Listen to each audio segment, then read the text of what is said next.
എന്താ ലത ഇത്? ഞാൻ എത്ര നേരമായി കാത്തിരിക്കുന്നു. ഞാൻ ഒട്ടും വൈകിട്ടില്ല. പറഞ്ഞ സമയത്ത് തന്നെയാ വന്നത്.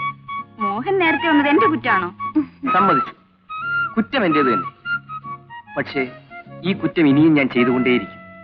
എന്തുകൊണ്ടാണെന്നോ ലതേ, ഒരു നിമിഷം പോലും എനിക്ക് പിരിഞ്ഞിരിക്കാൻ വയ്യാത്തതുകൊണ്ട്.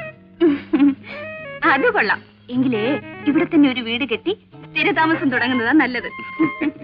ആലോചിക്കാഞ്ഞിട്ടല്ല, പക്ഷേ കോർപ്പറേഷൻ സ്ഥലം തരില്ലല്ലോ.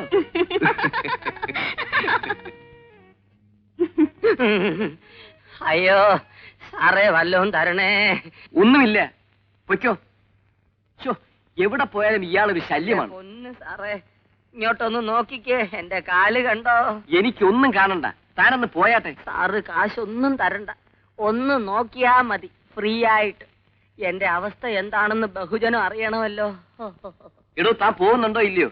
ഞാൻ പോയേക്കാം സാറേ, വല്ലതും തരണേ സാറേ, ഞൊണ്ടിയാണ് സാറേ. ഇതൊരു ശല്യമായല്ലോ. ശല്യം?